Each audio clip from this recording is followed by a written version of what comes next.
Friends, I'd like to ask you to please turn off your cell phones. And would you please rise?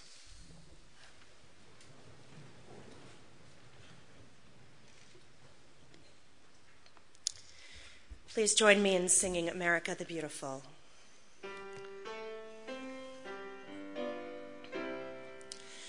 Oh, beautiful for spacious skies, for amber waves of grain, for purple mountain majesties above the fruited plain.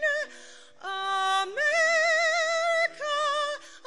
America, God shed his grace on thee, and crown thy good with brotherhood from sea to shining sea.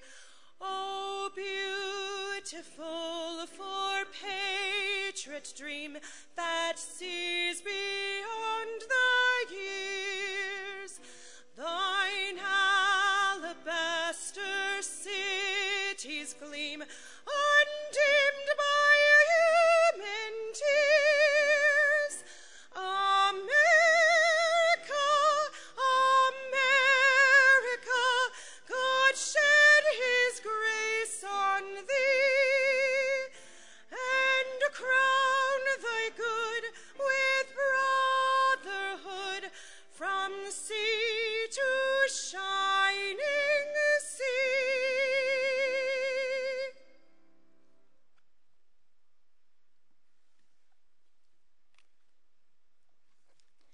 Please be seated.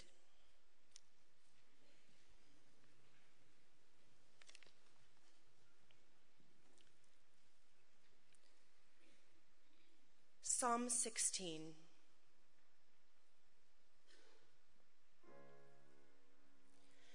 Shiviti Adonai,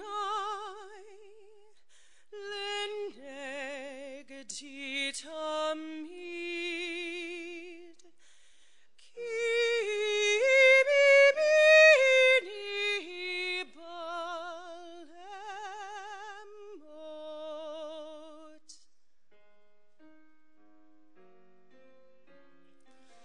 Lachin samach libi, vayagel kevodi, af bisari,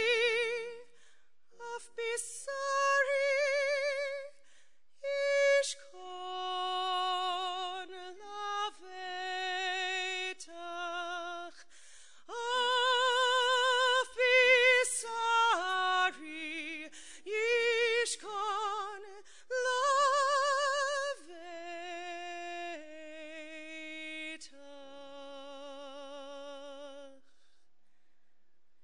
I have set the eternal always before me. God is at my side, I shall not be moved. Therefore does my heart exult and my soul rejoice, my being secure. For you will not abandon me to death, nor let your faithful ones see destruction. You show me the path of life. Your presence brings fullness of joy.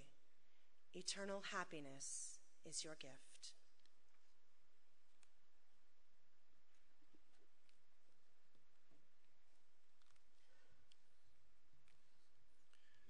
We begin with these words of praise, affirming that God is with us at all times throughout our lives, from its beginning until its end, during joy and during sorrow, and especially today, as we celebrate the 96 years that the Honorable Mayor Sophie Masloff lived with us in this world. Today is a day of awe-filled memory. Today is a day of gratitude, and it is a day when we receive a charge for each one of us to live out her legacy. I am Rabbi Ron Simons. I want to welcome you to Temple Sinai. I'm joined in officiation by our cantorial soloist and chaplain Sarah Stock-Mayo, by Rabbi Aaron Bisno of Congregation Rodef Shalom. Of course, you've noted on the bima other dignitaries. We're so thrilled that the bishop and Father Langwin can join us today. And of course, others who will be speaking, along with the president of the congregation, Rick Calson. I send words of comfort and regret from Rabbi James Gibson, whose international travel keeps him from being with us on this day. We welcome you, friends and family, distinguished officials, and in keeping with Sophie's sensibilities, the most honorable of guests here, the honorable citizens of the city of Pittsburgh. We hope that no matter your own faith, the words that we share from the Hebrew Bible, along with the traditions of the Jewish people, will bring you comfort on this day of mourning. We hope that today, even as we come together in a beautiful multi-faith and multi-race tapestry that is the city of Pittsburgh, each one of us will leave this sanctuary embracing the connecting thread that is our God-given humanity. We welcome you. It has been said about the woman we remember today that she was a down-to-earth Jewish grandmother, mingling with presidents and popes. Yet, she was always Pittsburgh to the core. And so we begin with the words of presidents on the stationery of William Jefferson Clinton, dated August 19, 2014. To the family and friends of Mayor Sophie Masloff, I am saddened by the passing of my friend Sophie, and I wish I could be there with you to celebrate her long, good life. Sophie was beloved in Pittsburgh because she represented everything that makes this city great. She was fun-loving and hard-working, tough as they come, and loyal to her neighbors in good times and bad. She loved politics because it gives ordinary people the chance to speak their minds and get things done. And after becoming mayor, she went to work getting things done for the people of Pittsburgh, helping to create new economic opportunities during one of the darkest times in American cities. Of course, I am personally grateful for her friendship and support over the years, especially during the 1992 campaign and in the effort to pass my 1993 economic plan. I'll never forget the first time I called Sophie during the campaign, and not convinced I was actually the person on the other end of the line, she said, I think we all know this quote very well, "Right, and I'm the Queen of Sheba." President Clinton goes on to say, "I will always treasure all of our conversations and visits together. As you remember the way that Sophie touched your own lives, I hope you will do it as she would have wanted, with a smile.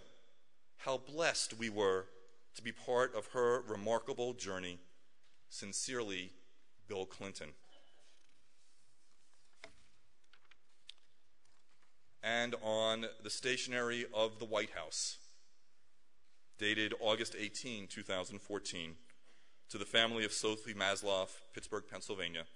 Dear Masloff family, Michelle and I were deeply saddened to learn of Sophie's passing, and we extend our heartfelt condolences as you mourn her loss and reflect upon her life. Guided by her unwavering commitment to public service, Mayor Masloff helped break down barriers and build a brighter future for the city of Pittsburgh. Her story speaks to the promise of our nation, and her unique voice inspired and captured the hearts of those in her community. While she will be dearly missed, I trust you take comfort in knowing her legacy endures in all the lives that she touched. May fond memories help temper your grief, and may you draw strength from the presence of loved ones. Please know that you are all in my thoughts and prayers. Sincerely, Barack Obama. Standing at this time, standing in this space, we join with generations before us who have sought comfort through the words of sacred scripture, The words that we share are both a mirror of the goodness we know to have been in Mayor Masloff and an aspiration for each one of us to fill our days with that same goodness. The psalmist asked a very important question, Adonai mi yagor bo'halecha mi yishgon b'har kodshecha. O God, who may dwell in your sacred tent, who may live on your holy mountain? And the answer is uplifting for us on this day. She who walks in blamelessness, who does what is righteous, who speaks the truth from her heart, whose tongue utters no slander, who does not wrong a neighbor and casts no slur on others, who despises a vile person but honors those who fear God, who keeps an oath even when it hurts and does not change her mind, who lends money to the poor without interest, who does not accept a bribe against the innocent. Whoever does these things will never be shaken.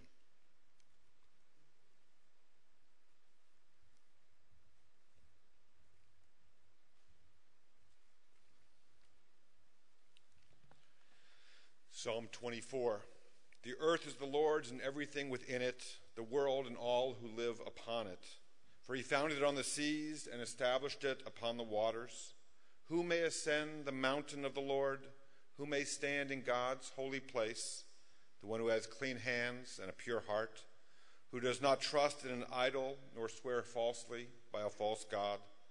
They will receive blessings from the Lord and vindication from God, their Savior. Such is the generation of those who seek him, who seek your face, God of Jacob. Lift up your heads, you gates, be lifted up, you ancient doors, that the King of glory may enter. Who is this King of glory? The Lord strong and mighty, the Lord mighty in battle. Lift up your heads, you gates, lift them up, you ancient doors, that the King of glory may come in. Who is this, the King of glory? The Lord Almighty. He is the King of glory.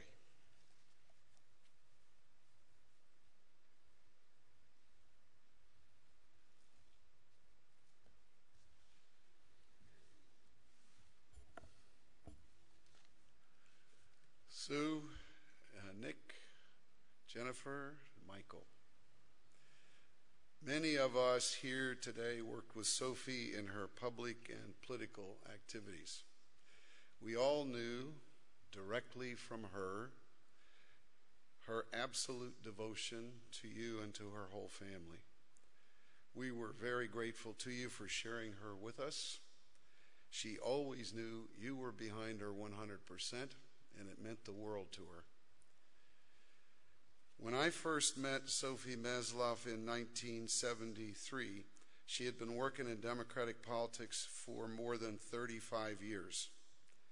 She came downtown for work immediately after high school and began volunteering at headquarters. She stuffed envelopes, organized mailers, and then, after many years, took on more jobs for the campaigns. She got to work directly with David Lawrence on many of these campaigns, and she had her first glimpse of how power is used.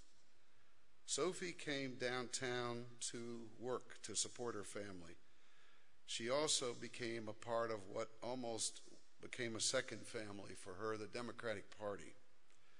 After 3.5 decades of campaigns, mailings, organizing, endless telephone calls, and literature drops, she knew almost block by block how this town was put together. She made her way slowly, without any institutional supports, a Jew and a woman in a Catholic town totally dominated by traditional men. She saw the excesses, she saw the misogyny, and she kept her mouth shut, and she waited. She kept her opinions to herself until she arrived at a position where her opinions would matter. By the time I met her, she had been a delegate at 3 Democratic National Conventions, and she had earned the respect of many of our toughest and most effective leaders of organized labor. But still, she remained a woman from the Hill with no higher education, not fluid or practiced in developing or making presentations. The men of the editorial boards and the corporate boards never thought she was qualified for much of anything, let alone high public office. And such was the sexism of a media that could not abide the notion of a female candidate with well-earned life credentials who displayed good judgment and good values as her corroborating verification. They always described Sophie as having handlers rather than aides or assistants. They were all in for a surprise. They thought she had a politically fatal image problem. But as Ann Butler wrote in 1988, the public found her honesty captivating and so refreshing. From 1976 through 2000, Sophie Masloff's name appeared on ballots for public and party offices more than 15 times. She never lost an election. I managed most of her campaigns for public office, and believe me, it was not a hard job. I should have paid her. As our great writer Roy McHugh pointed out, with unimaginable rapidity, Sophie had become an institution in Pittsburgh. When she ran for her second full term on council in 1981, we had no money. That was partly because Sophie was lousy at asking for money for herself, and partly because she had displeased some leaders of downtown business, saying she would work with them, not for them. As a result, we only had enough for 20 small billboards. All we did was write Sophie in big script and Masloff for council in small letters, just the name. She led the ticket citywide by a record margin. That's just one expression of the affection that greeted her almost everywhere she went. It is not an original observation, but in politics it helps to be underestimated, and Sophie worked at it. She counted on being underestimated. She succeeded. She took her greatest liability, her lack of formal qualification for office, and she combined the underestimation that it produced with an almost superhuman capacity for work. And then, to the amazement of the local intelligentsia, she just won and won and won. Of course, Sophie's modesty about her upbringing was absolutely sincere. She had grown up in the 20s and the early 30s in a poor family and had never gone beyond high school. She had that Great Depression era respect for formal education. But all you have to do to realize how smart she was and how secure in her own judgment is to look at the brilliant people she was able to retain and attract to city government, some taking huge pay cuts to work for her. Joe Mystic, Jim Turner, Mary Conturo, George Whitmer, Alex Shuley, Jane Downing, Ben Haler, Carolyn Marks, Deanne Swanson, John Zatola, Lou DiNardo, Bob Kennedy, Ron Graziano, Lou Borman, Mary Beth Rizzuto, Terry Woodcock, Pam Biggs, Richard Emenecker, John Wallach, Pat Laney, Bob Stanger. We could name many more. And throughout her entire 5.5 years as mayor, Dave Matter was always available and indispensable, the wisest and most knowledgeable member of her extended kitchen cabinet. In addition to Dave, there were so many great Pittsburgh friends who were there for her whenever she needed them. Rita Kane, Thelma Lovett, Elsie Hillman, Roz Littman, Pat Seiger, as well as Dan and Pat Rooney, Sam Begler, Ed Lewis, Stanley Gumberg, John Conley, Bernie Kaboski, Bob Sindrich, and I'm just naming a few. She had great friends among our state senators, Tom Lamb, Gene Scanlon, Len Bodak. Sophie was a realist her whole life. She liked romance novels, but she had no time for sentimentality in politics. Her politics were simple. She was a New Deal, Dave Lawrence Democrat. She loved America with the passion of a first-generation daughter whose refugee family had been taken in. But she did not think America was a place where all the old rules about power and money and influence and prejudice had been suspended. She knew otherwise. She had lived otherwise. She remembered the poverty of her youth. We were never allowed to refer to it publicly in direct, specific terms, but she never forgot it. People in need, without a word being spoken, knew she was their friend, and they were never out of her mind. Even though transit was formally a county, not a city function, she intervened in the Port Authority strike in 1991 because poor people and people who work with their hands were suffering, unable to get to work or to their doctor's appointments. All over the city, many were missing dialysis appointments.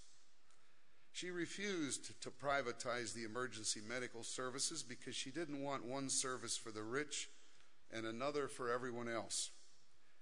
She cajoled the banks to quit stalling around and really implement the Community Reinvestment Act to end redlining in Pittsburgh because she could not stand class prejudice or race prejudice in any form. She thought there was no reason why a credit-worthy customer seeking a $20,000 loan should be treated differently than a credit-worthy customer seeking a $100,000 loan. She said that to the banks, and she made it stick. And she met the challenge from Jake Mallions to begin to rebuild the Hill District. And she developed Crawford Square, excellent modern housing designed to be a real neighborhood and a catalyst for the entire Hill. Above all, she cared about the future of the town. When she became mayor in 1988, she inherited from Dick Caligiuri and David Matter one of the most accomplished city governments in modern American municipal history, a government that had transformed itself and mobilized to confront the loss of steel mill jobs. As a member of council and as council president, Sophie had played her part as the Caligiuri administration revived downtown with a second renaissance. And after Carnegie Mellon University was awarded the Software Engineering Institute, a victory in which the Caligiuri administration had an important role, Sophie's old friend and colleague, Congressman Bill Coyne, quietly used his clout to help make sure the money was appropriated every year. From its founding through her entire term as mayor, more than $1 billion federal dollars came to the Software Engineering Institute, an investment that developed many tens of thousands of new jobs in what was then a brand new sector of employment and continues to this day to be a huge catalyst for economic growth. Governing during a recession, at the end of a major deindustrialization and great population and tax base loss for the city, Sophie knew that she had to find a way to get the Pittsburgh Zoo, the Aviary, and Phipps Conservatory, along with many of the other region-wide attractions based in the city, off the city's books and permanently and safely funded. Sophie is the person who got the regional asset district passed in Harrisburg, and it is now so vital a part of life here that our region's parks, libraries, cultural, sports, and civic facilities cannot be conceived of without it. She would tell you the names of a dozen people who helped get that job done, but Joe Mistig, Jim Turner, and Rick Stafford, to name just three, will all tell you it was Sophie who got the bill passed. About any of these things, we could say, as we Jews say on Passover, Dayenu.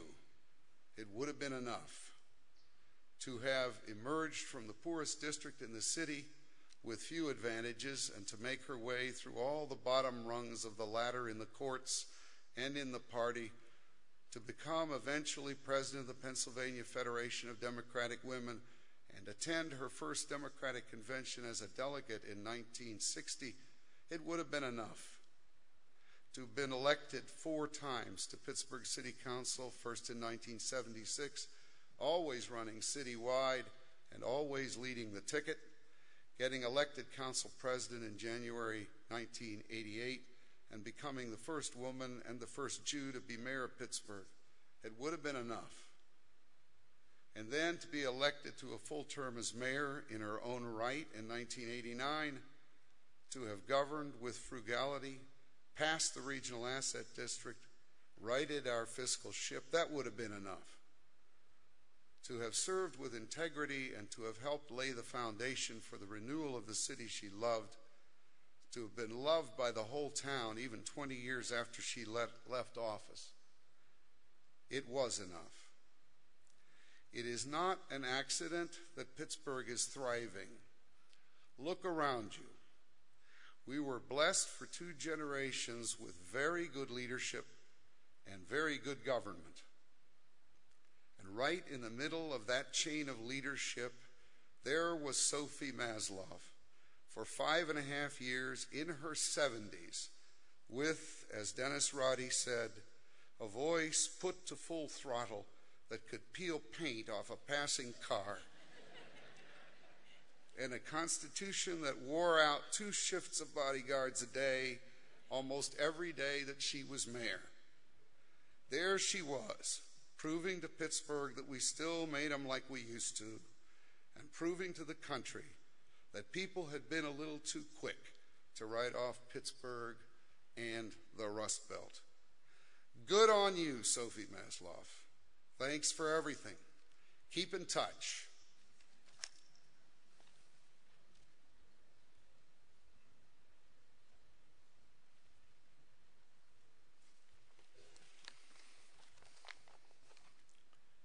What a tremendous outpouring of love is this gathering, and what beautiful words we have heard and will hear as we recall and celebrate the love Sophie had for her family, Linda Sue and Nick, Jennifer, Michael, Kristen, Scarlett, extended family and friends outward to an entire city and county and region. The genuine affection and encouragement and investment, and the full embrace with which Sophie approached what it meant to lead this city, to be a citizen of this city, to be a member of this community, to work each day as if for family.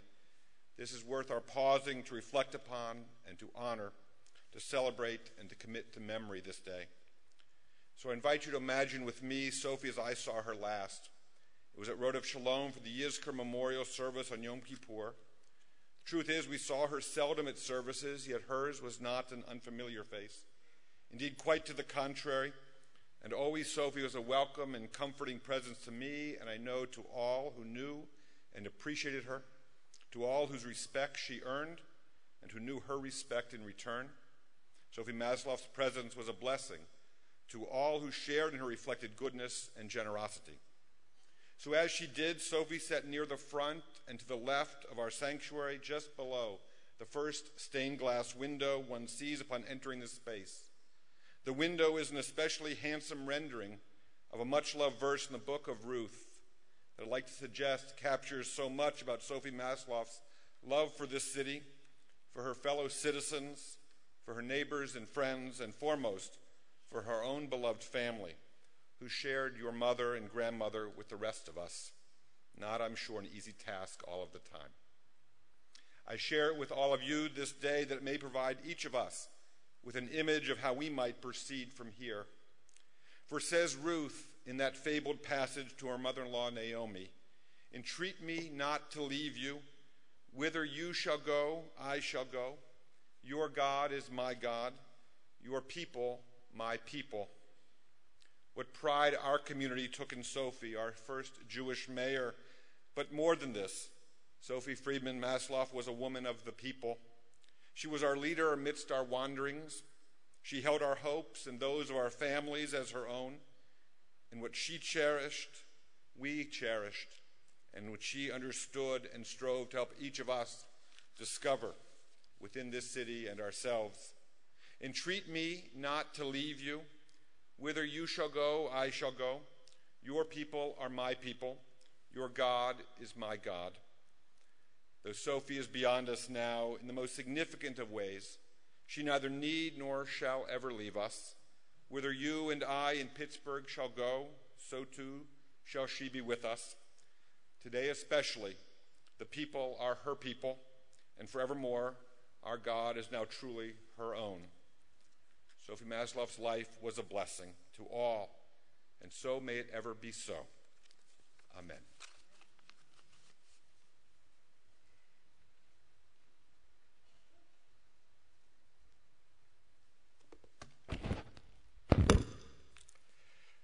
Before beginning my formal remarks, I would be remiss on behalf of the family not to express our extreme appreciation to Mayor Peduto and to his staff. They worked tirelessly over the last 48 hours to achieve this magnificent ceremony and also the beautiful tributes that we have in the City-County building. Sophie Masloff would not want this to be a day of mourning, rather a celebration of a life well lived. She achieved every dream of her childhood.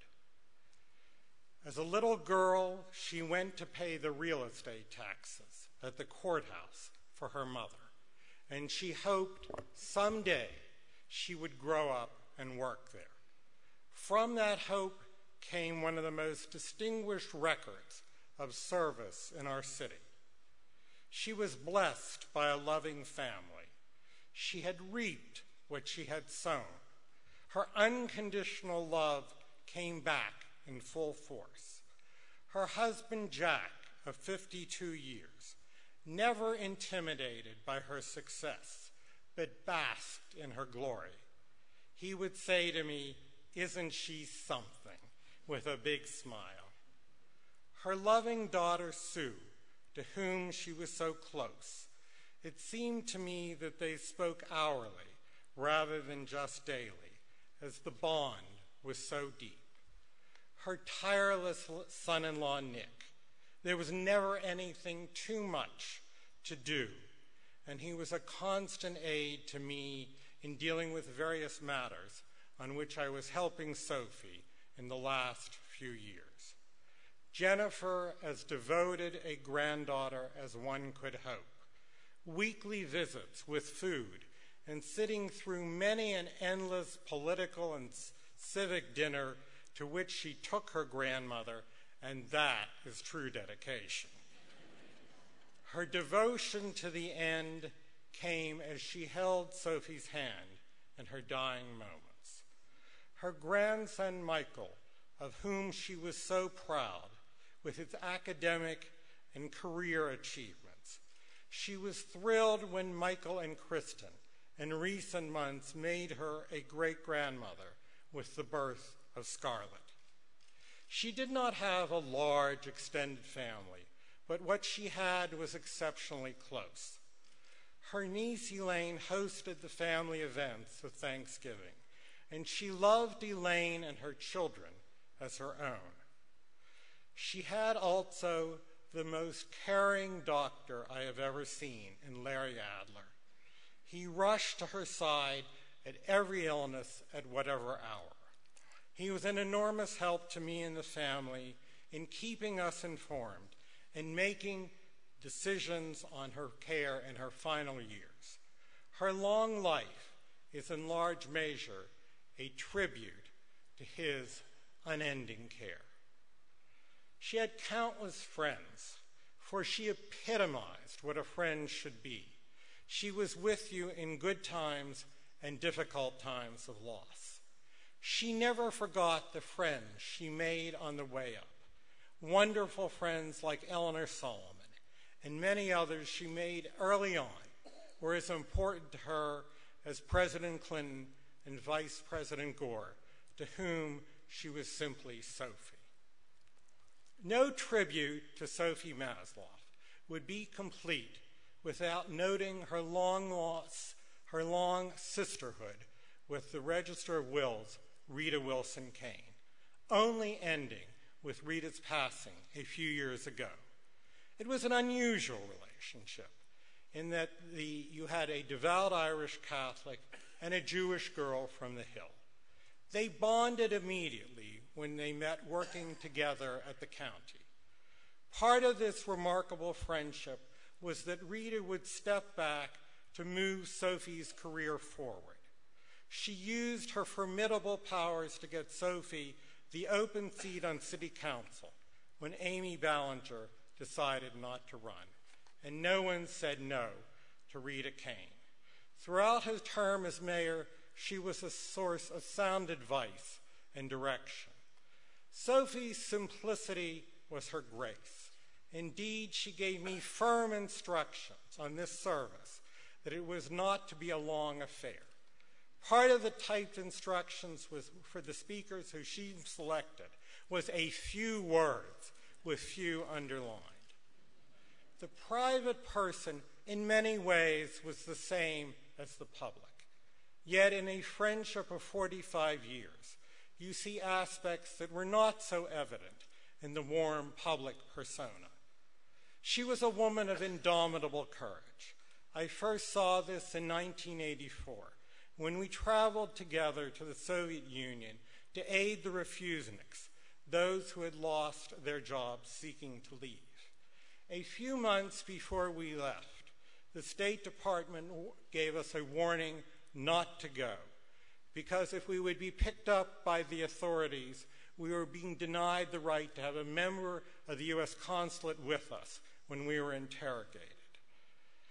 When Lou Borman and I were planning this together, suddenly all the men who were supposed to join us had other things to do after we heard the State Department. But she and the renowned trial lawyer, June Schulberg, did not cancel. No assignment was too dangerous for Sophie. She boldly took refuseniks into the hard currency shops, the only place you could get decent goods in the Soviet Union, where she was forbidden to take them and they were forbidden to be. She fitted them out with warm winter clothing, using the money we brought in. I was with her the day of the death of our beloved Mayor Caligiuri. She said to me, "I have a lot to do," but she was not intimidated. And she said, "I'll do my best." And indeed, she did.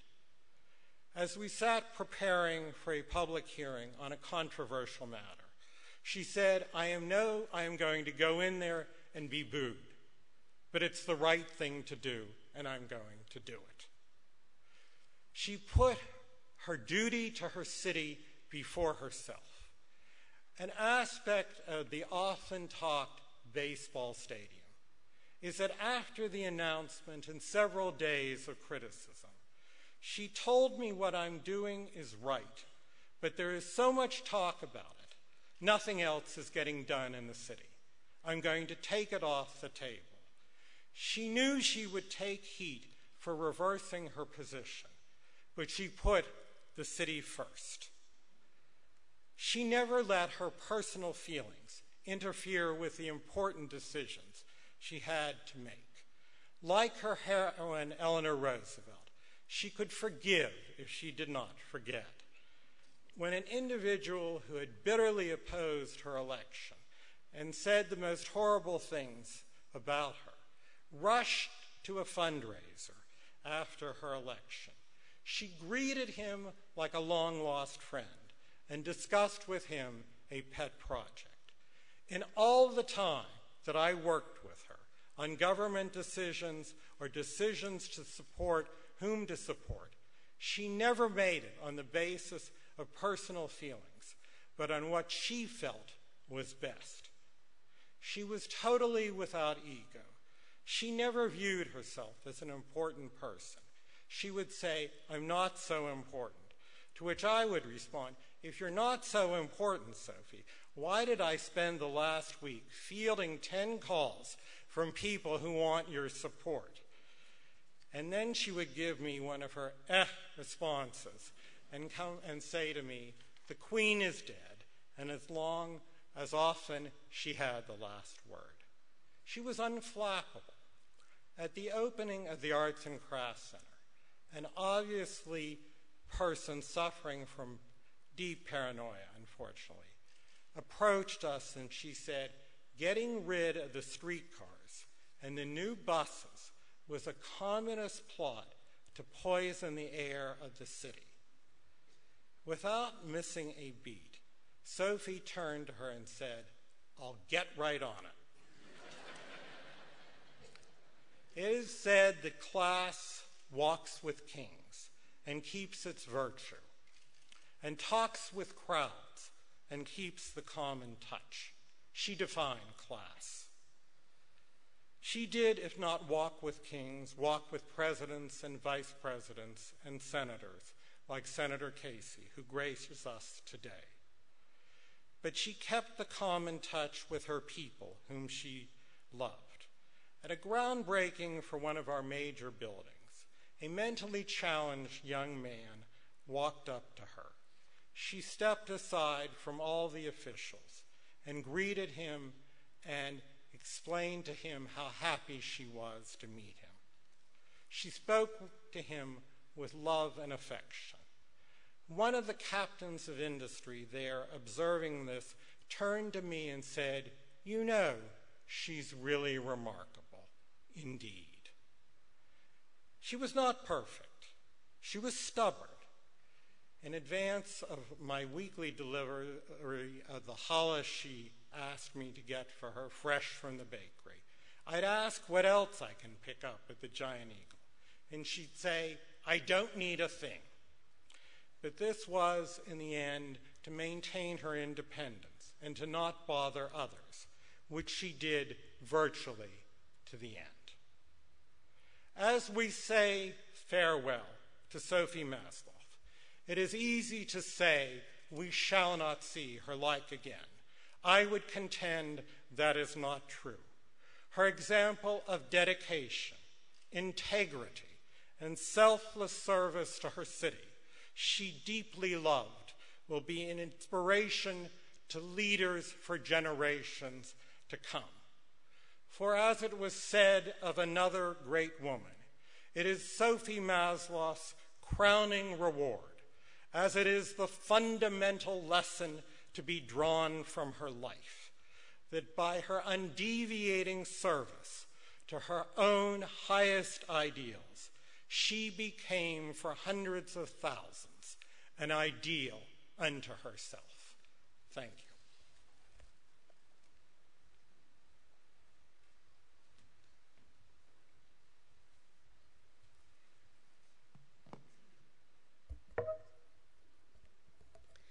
Psalm 23.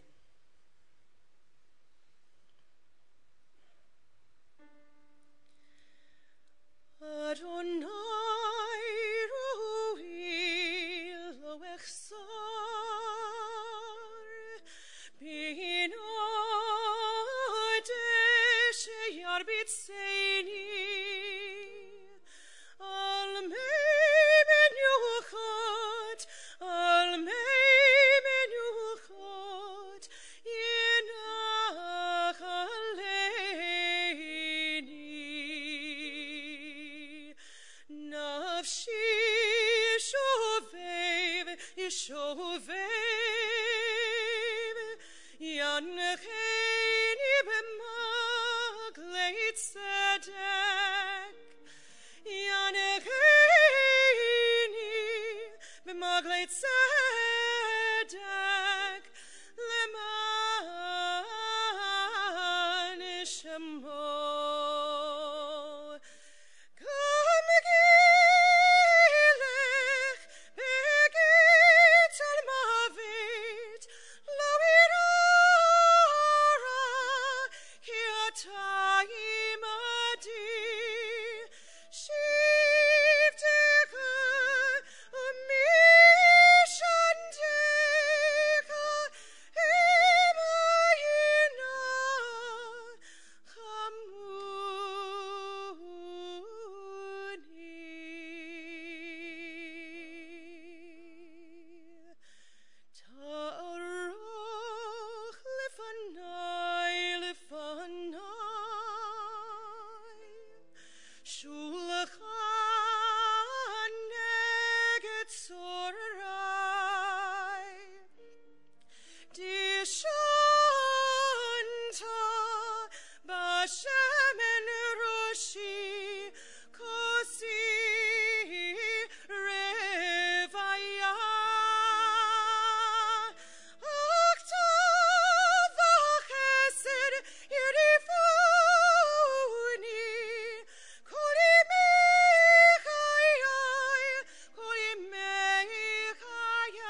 Please join me.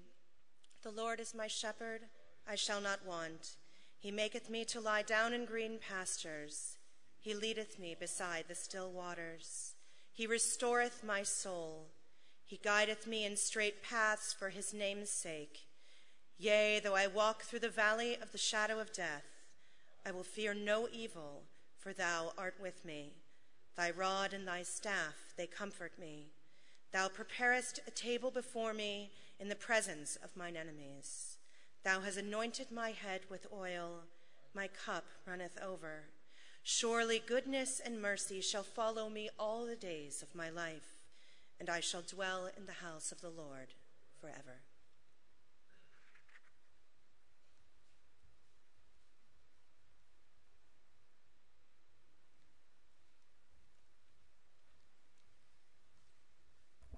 Good morning. What an honor it is to be asked to honor Sophie Masloff. I'm a Pittsburgh kid, and in the 80s, my first city job was working in the finance department for Mayor Masloff. And to be given this honor, to be able to talk about, as Fred said, a life well lived, is not a moment to be shared in mourning, but one to celebrate. I'm joined here today by Mayor Ravenstall, Mayor Murphy, the families of several other mayors, as well as federal, state, local officials.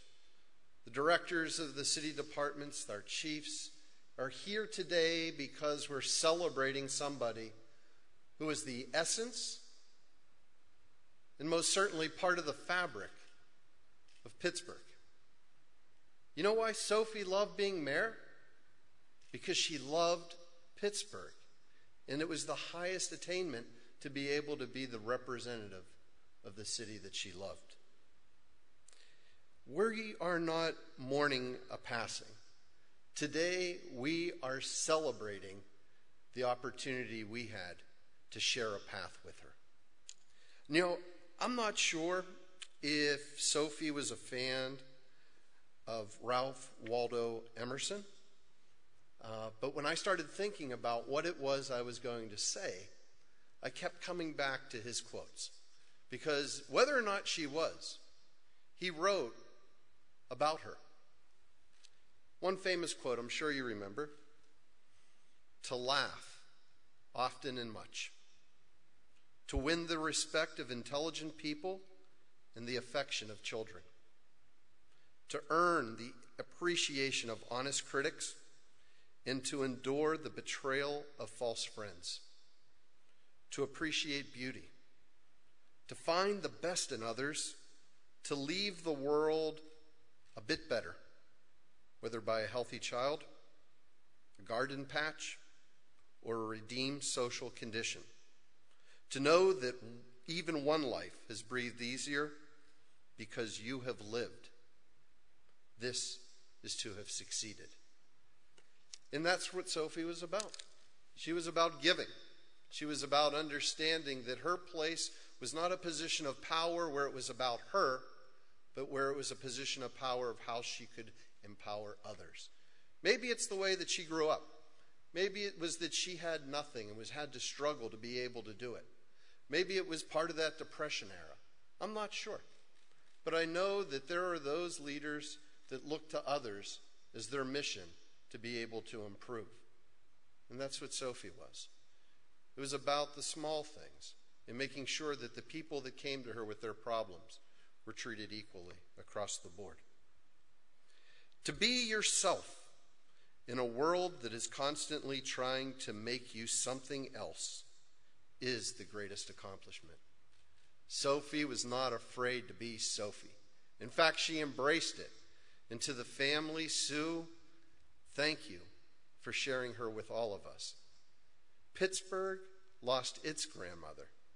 She was the grandmother to everyone, and we all felt that. What a great ability for a politician to be able to walk into a corporate office or a labor hall, to be able to walk into a food pantry or a country club, to be accepted and to be able to feel comfortable because you know who it was that you were. and that was Sophie. She stood for something bigger than herself. She stood for the qualities that embody Pittsburgh. She was comfortable in who she was.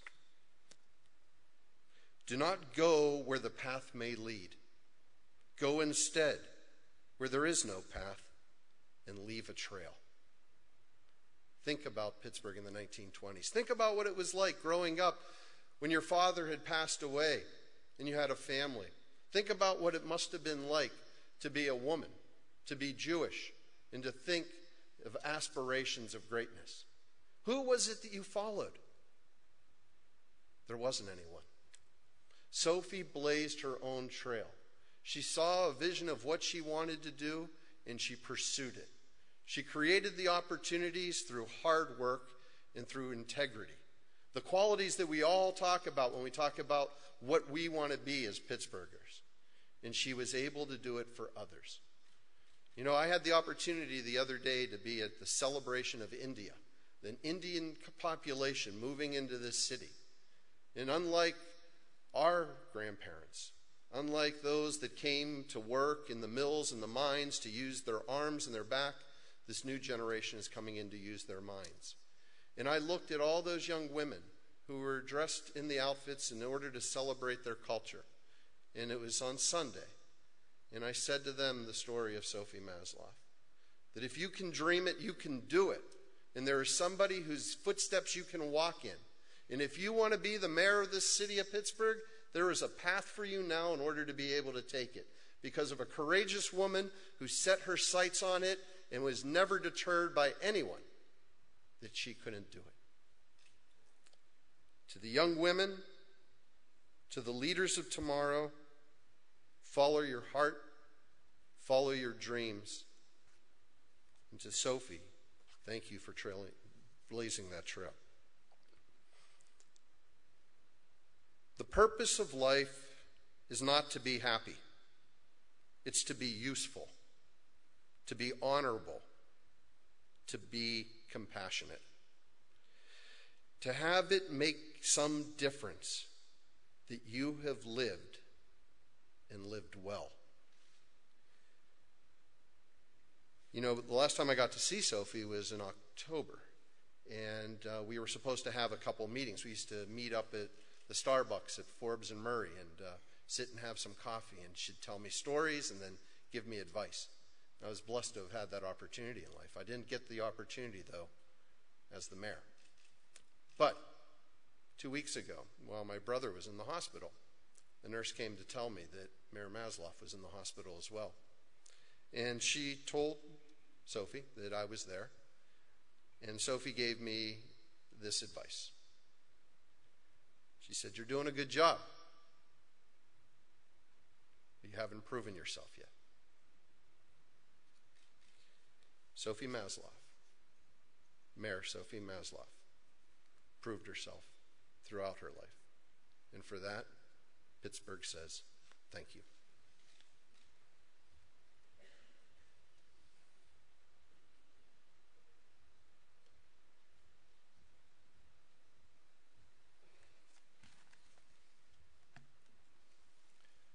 With all that has been said and all that will still be said and written, perhaps we can conclude our current words about the Honorable Mayor Sophie Masloff with the definition of a responsible city as expressed in the 1974 Home Rule Charter of the City of Pittsburgh.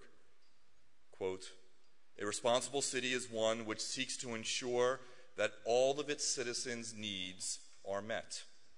It is one where citizens generously accept service in government, participate thoughtfully in public decisions, support public employees in the performance of lawful duties, avoid frivolous use of their rights, and supply their government with the sufficient resources to meet its responsibilities.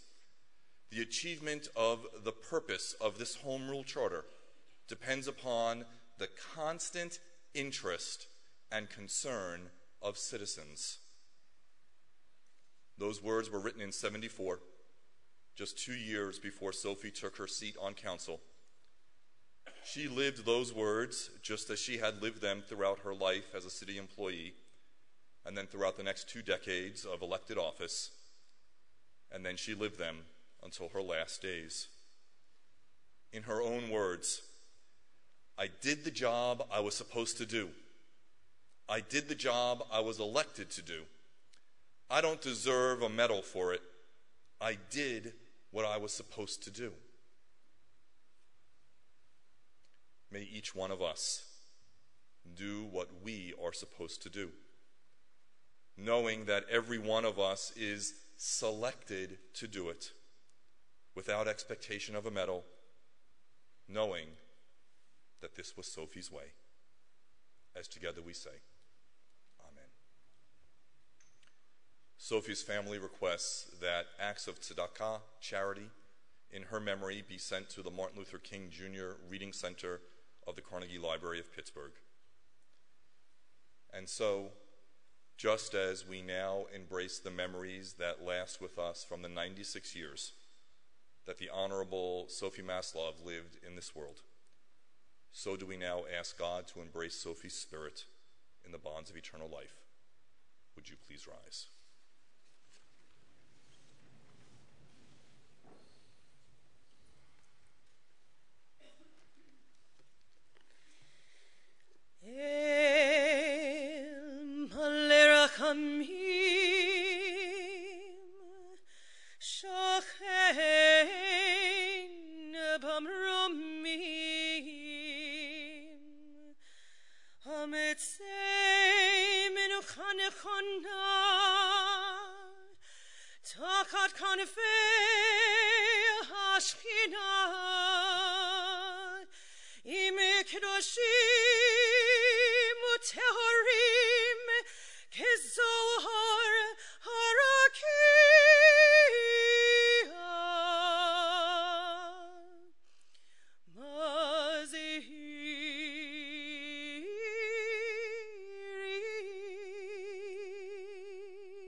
Nishmat Sophie bat Jenny Louis shel halcha leolam barachamim yastireha beseter kenafam leolamim yitzror bitzror hachayim et nishmata Adonai hunakalata v'tanuach b'shalom al mishkava v'nomar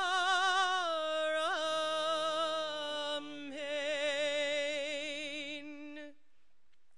Compassionate God, eternal Spirit of the universe, grant perfect rest in your sheltering presence to Mayor Sophie Masloff, daughter of Jenny and Louis Friedman, who has entered eternity.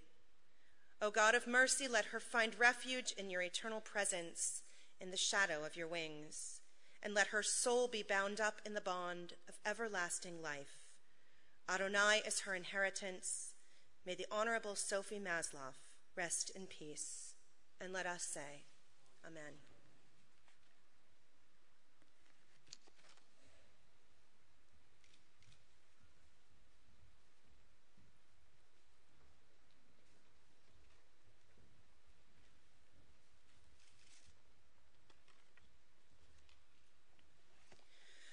While the storm clouds gather far across the sea, let us swear allegiance to a land that's free. Let us all be grateful for a land so fair as we raise our voices in a solemn prayer. God bless America, land that I love. Stand beside her and guide her through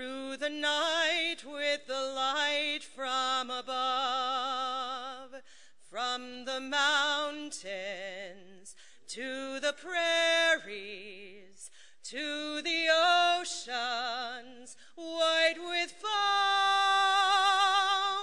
God bless America, my home, sweet home. God bless America, my home, sweet home.